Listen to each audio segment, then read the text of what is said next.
తెలుగు సంబరాల తీయదనం అలనాటి రుచుల సరికొత్త రూపం పరంపర స్వీట్స్.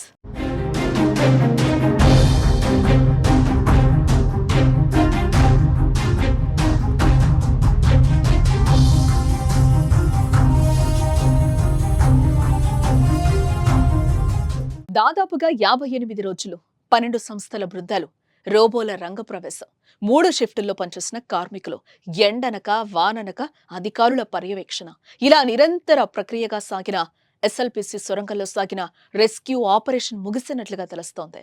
ఇప్పటి వరకు 2 మృతదేహాలను వెలికితీసిన అధికారులు మిగిలిన 6 కార్మికుల ఆచూకీని కనిపెట్టలేకపోయారు. అయితే ఇప్పుడు ఆపరేషన్ ముగిస్తే మరి మిగిలిన కార్మికుల ఆచూకీ ఎక్కడ? టన్నెల్ ఆపరేషన్ కథ ముగిసినట్లేనా? ఇది ఇప్పుడు బలంగా వినిపిస్తున్న ప్రశ్న. టన్నెల్ ప్రమాదం జరిగిన దగ్గర నుంచి ఇప్పటి వరకు ఏం జరిగింది క్లియర్ గా ఒకసారి చూద్దాం.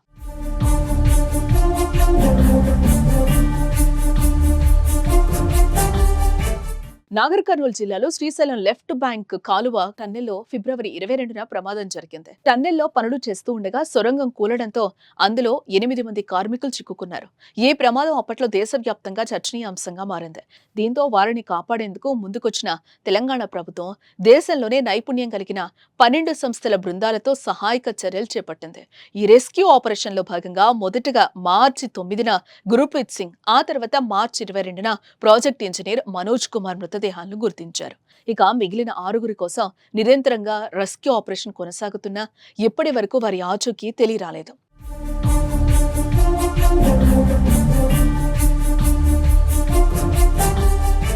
మరోపక్క టన్నెల్లో 281 మీటర్ల మేర పేరుకుపోయిన మట్టి, రాళ్లు, ప్రమాదంలో ధ్వంసమైన టన్నెల్ బోరింగ్ యంత్రం భాగాలను ఇప్పటికే బయటకు తరలించారు. మరో 43 మీటర్లను డేంజర్ జోన్ గా గుర్తించారు. ఈ జోన్ కు సమీపంలో సహాయక చర్యలు కొనసాగాయి.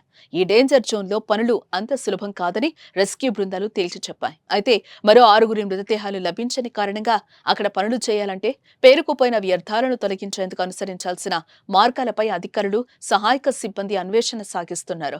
ఈ జోన్ సమీపంలో భారీగా వస్తున్న నీటిని మోటార్లతో బయటకు తోడిపోస్తున్నారు.